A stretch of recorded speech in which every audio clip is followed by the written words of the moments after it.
What's up, vapors? Nick here for Spin Fuel's Daily Vape TV, and today we're going to be taking a look at the Cloupor Mini 30-watt box mod. So I've been getting a ton of questions since I posted that preview video, and I'm here to tell you all about this device today. First, let's go over some specs. It goes from 3.6 to 7 volts, and it also goes from 7 to 30 watts. It is a variable voltage and a variable wattage device that uses a single 18650 battery, which is hidden inside this magnetic battery hatch right here. It has a nice LED screen on it that displays the voltage as well as the wattage and the ohms and your battery life. So it's very similar to kind of like a DNA chip. Not quite as accurate, I don't think, but we'll get into that a little bit later. Other things about this, it does have an adjustable 510 connection. So if you have atomizers that have longer 510 pins, you can adjust them to that. It does come in black and silver. I purchased the black version, as you can see here.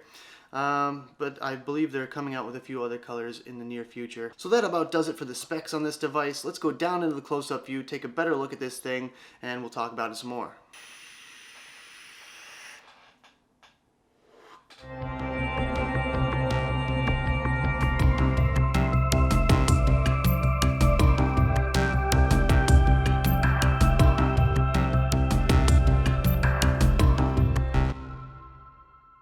Alright guys, so here we are in the close-up portion of the video. We're going to first unbox this thing. I did want to mention the fact that you do get this nice little warranty card here with the serial number on it. There you go. Gave you a brief look at this in the unboxing video, but here's more detail. And the box itself, pretty standard, kind of a wood grain to it. Cloupor Mini, it says 18 plus there, and apparently they use recycled materials, which is kind of nice. Here's the back, gives you a brief little description of the device itself, some specs and whatnot. Other than that, nothing fancy. So let's go ahead and open this up.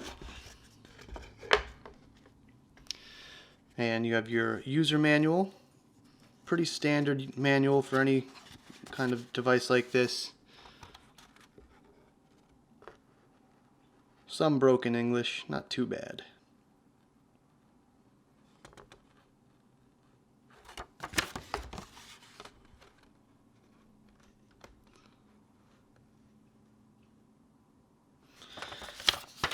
Alright, we have our little felty, velvety kind of bag. It's nice that they put that in there just in case you want to throw your mod in there if you don't have it all set up and whatnot. We have the mod itself, which we'll get into in just a second. We have a little kind of pill case thing. There we go. And in it you get some extra magnets and screws. And these are for your battery hatch and your 510 connection. It's nice that they give you a few extras in there, just in case you lose them or break them or whatever. You get a retractable micro USB cable.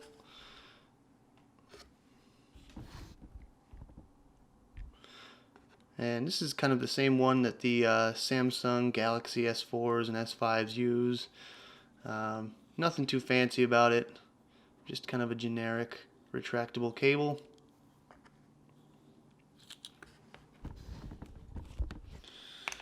And finally, they give you a magic blue screwdriver, which is now buried in the packaging. So, there we go.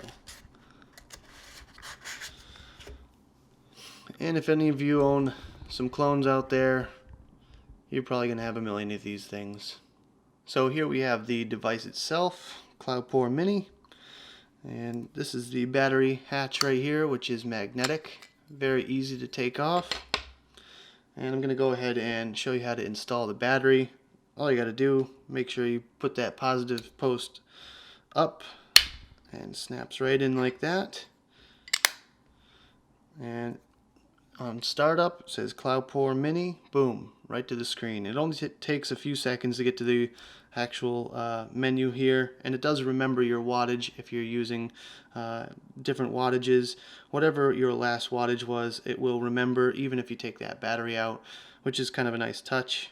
So now I'm just going to give a quick measurement on this device. It's about 3 1/16 inches tall by about 7/8 of an inch wide and about an inch and just under a half, just under an inch and a half wide.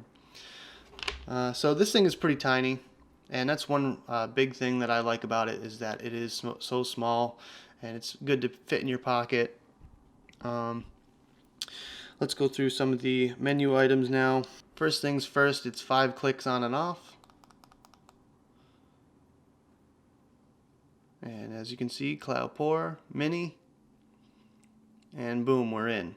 So as you can see, I have it set to 30 watts right now, and you can also lock this wattage in if you just hold down these two buttons here, but otherwise you just go up and down using these buttons, and I'll just quickly demonstrate the speed at which it can go. And once it gets going here, it goes really fast, so you can jump to whatever wattage you want in just a few seconds. And if you want to change it to variable wattage or variable voltage mode, you can just hold these two buttons here, and there you go. Now it's in voltage mode, and again you can just go up by 1/100th of a volt, and if we just hold it here, and just like that, we are at 7. So that's 7 volts is the maximum output. I'm just going to go ahead and switch it back to variable wattage mode. That's the mode I use it in most of the time. There we go. And you can lock your wattage by hitting these two buttons down here, the up and down button. And there we go. Now it's locked, so if I go ahead and try to mess around with these buttons here, it doesn't do anything. And you can also change the orientation from left to right if you hold down these two. And now we are on left mode. So I'm going to go change it back, and I'm going to slap my atomizer on here and show it firing up. One thing I did fail to mention in the specifications is that this is a adjustable 510 thread, and it's not spring loaded, so you have to manually adjust it using that magic blue screwdriver in the box, or if you have a mini screwdriver you can do it that way. And it is a bit finicky whenever you're screwing it in. It's not reverse threaded, so it will can tighten itself down if you have an atomizer that doesn't quite fit snug on there. So it can be a bit of a pain, but otherwise, I mean, I pretty much only use this with my one Atlantis tank, and that's it, so it's not really too troublesome for me personally. Here we go. And as you can see, let's show a close-up here. It only shows the voltage that you're at whenever you're firing it, so it's showing a working voltage. It doesn't just leave it on the screen there, which is kind of a pain. I mean, it doesn't make a big difference for me, considering I only use it with the one device, but if you're using several different atomizers on there, it might be handy to know what voltage you're at whenever you're trying out a new atomizer for the first time, just so you don't, heat it up too much. And also, it shows the seconds that you are vaping. It does have a 15-second cutoff, so if you go over 15 seconds, it will shut itself off. It does have a built-in protection for reverse battery, short protection, and low resistance protection, as well as no atomizer check atomizer when you don't have an atomizer on it. It shows a battery meter here. It doesn't show a percentage, but it's pretty easy to tell, especially if you own an IPV device like I do. You're pretty, well versed in what percentage you're at as far as those type of battery meters go. It also shows the ohms here. It's reading 0.62 on this Atlantis coil, which I believe is a bit too high of a resistance. It should be reading around 0.55. That's what most of my coils read on my IPv3, and if I slap it on an ohms reader right now, I guarantee it wouldn't be that high. But anyways, it's been working pretty good for me so far. So let's just back this out a little bit here and show this baby firing up. So the screen is still on, and when I go ahead and hit this fire button right here, there is a bit of a delay. It's only about maybe 0.3 of a second. Hopefully you guys can hear that.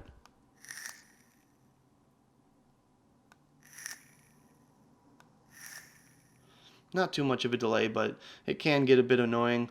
One thing I did notice, and Phil Busardo mentioned it in his review, that when the screen is shut off completely, it takes almost a full second to fire up. So we're going to go ahead and wait until that screen shuts itself off, which is about a minute. So I'm going to put an edit in right here, and we'll get to the next part. Alright, so as you can see, the screen is now off, and I'm going to put the Atlantis tank up to the microphone, and we'll see the startup time. So I'm going to fire it in 3, 2, 1. So there you go. It was almost about a full second between when I hit that button and it started firing up, which can be a bit annoying. I mean, if you're expecting to have a quick vape and the screen is shut off, yeah, it can get a bit annoying because you'll start to inhale and you'll be getting absolutely nothing. So just keep that in mind. You know, just tap that button every now and again to keep it awake, and you won't run into that issue. As far as the magnetic battery hatch, let's just have a listen here.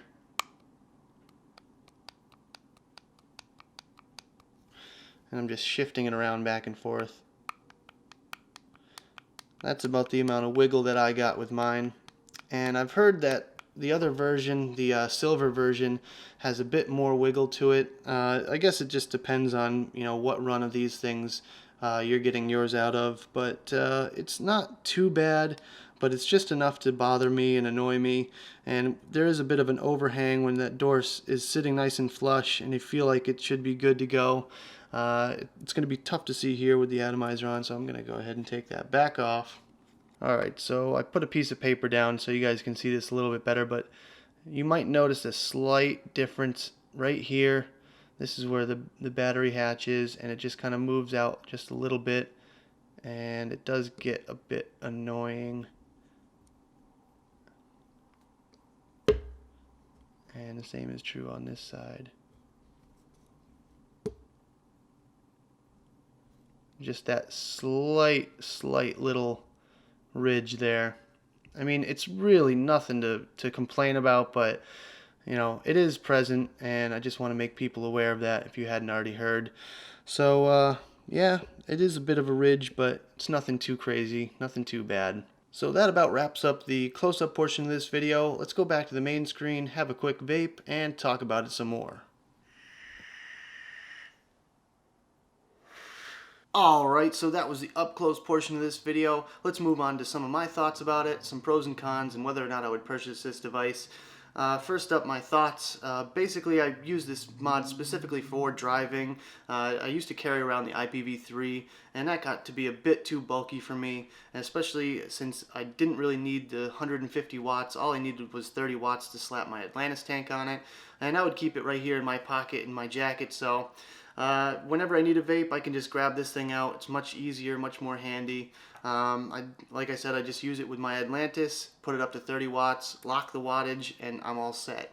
Other than that, I mean, the price is great. I love that it was only 50 bucks. You can get these online. You can even get them cheaper if you're willing to wait for fast tech, or slow tech as I like to call it. But I bought mine from VaporTech USA for around $50, and they even had a 5% off coupon code. So it's a pretty decent little device. I really enjoy how handy it is. And if it's, if I'm in a pinch and I just want to grab a mod and have a vape, it's always there for me. The battery life on it is pretty decent. I'm using a 2100 milliamp hour eFest battery in here, and it lasts me about 2 days on a single charge if I'm just using it for driving. If I'm using this mod exclusively, it only lasts me about 4 or 5 hours of straight vaping, but you know, even with the Atlantis, I have to fill it up a few times a day if I'm just using this setup. That's why I mainly use this mostly for driving. So I have my other mods just laying around for, you know, my main vaping rigs, but this one goes right in my coat pocket. I carry it around all day with me, and it's a great little device. Alright, so let's move on to some pros and cons. My first pro is going to be the size. Obviously, I've ranted and raved about how small this thing is and how, you know, awesome it is for the size. And it's pretty small, as you saw in the close-ups. As for another pro, the price, 50 bucks, cheap. You know, it is a kind of a cheaply made device. And that kind of worries me because I feel like if you would pay, you know, $75 for a device like this, it might be a little bit higher quality, like the IPV Mini or Mini 2, or even the, you know, there's the smoke boxes out, the 30 watts, 50 watts, and there's also a Sigeli Mini out as well. So those devices, in comparison to this, I would definitely say the quality would probably be better on those. I have been able to play around with those devices for a little bit, and each device has their pros and cons. But for me personally, I didn't really need anything that's super fancy. I just wanted to get something for driving, and this happened to be out on the market, so I picked one of these up. As for another pro, I do like the screen. It's a nice bright OLED screen, and it does show within 2 points of accuracy the volts that you're vaping only when you're pressing that fire button, as I showed you in the close-ups. And also the ohms reader is 0.2 hundredths of accuracy there, which is also nice. We'll talk about a bit more of that later.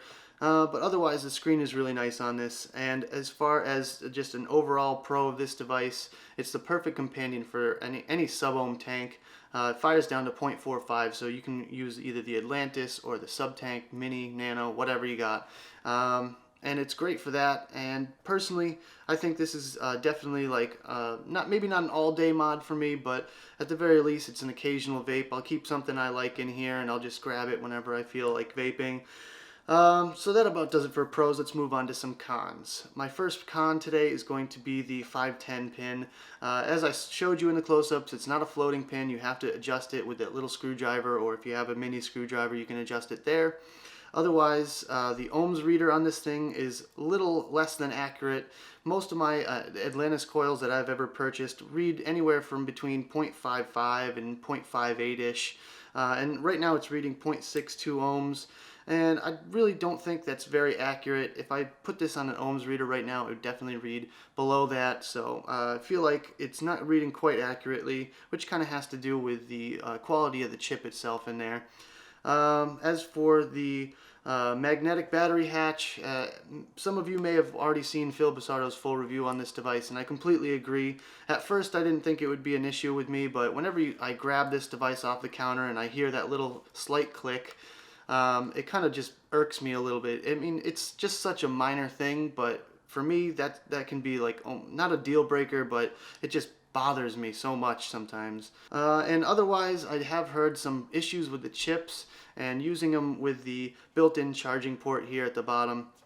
I've heard that the chips blow up on these things, which kind of makes me a bit nervous, and I was really cautious with this thing after I heard that, but I've had zero problems with anything heating up or anything like that. Of course, there's going to be, you know, manufacturer's defects, and according to the manufacturer, they do know about this issue, and they said, I think it was 1 in every 1,000 hasn't this issue, which even that number kind of worries me a bit, because they're probably selling a few thousand of these things, you know, a day, and if 1 out of every 1,000 of those blows up on you in auto fires or anything like that, definitely worries me. The pictures that I've seen vary from anything to a slight little burned out spot right here underneath the Cloupor sticker, anywhere to you know, full venting batteries, and someone had to throw it out in a pile of snow, which is never a good thing. It doesn't make your company look good. Cloupor has a decent reputation and they make a decent product, I think, but As far as the chips in these things, they are cheap, so just be aware of that. I definitely would not recommend using the built-in charging port here. Just take the battery out. It's got a magnetic hatch. You know, it's easy enough to just take out that battery and do yourself a favor and get a decent battery charger as well. There's really no reason to have to use this thing as a pass-through. Definitely don't recommend it, especially not in the car. You know, you need something with a stronger current than what your car can put out. But anyways, I've been rambling on for too long about that. Now, as far as whether or not I would purchase this if I didn't receive it for free for the purpose of review, I actually went out and purchased this thing. I didn't get it for free, so yes, I would purchase this device. The real question should be whether or not I would purchase this device over the Smoke Tech or the Sigelei Mini or the IPV Mini. I think the advantage of this thing is it's so small, so compact, so lightweight, and I think the craftsmanship of the box itself is really nice. The only other option for me would probably be the Sigelei. It does have a similar size and it does have a magnetic battery hatch to it, but I just feel like the box quality on this is a little bit nicer, and the feel is pretty decent as well. That about does it for the video, guys. Thank you very much for watching. Don't forget to hit that like button down there and subscribe. And check out www.spinfuel.com for lots more of my videos, as well as Smokin' Joey and the Vapor Trail channel. Stay tuned for lots more coverage of VCC Tampa, as well as the Royal Hunter by Council of Vapor review, the Kindred Mod 2.0, and I will be doing a rehash of the microcoil build I did a long time ago. I think it's about time I show you guys my new style. So anyways, keep an eye out for those videos. Don't forget to like my page on Facebook, follow me on Twitter, Instagram, and Vape Tilly, and all my other social media. All the links are in the description there. Again, thank you guys so much for watching, and as always, vape on.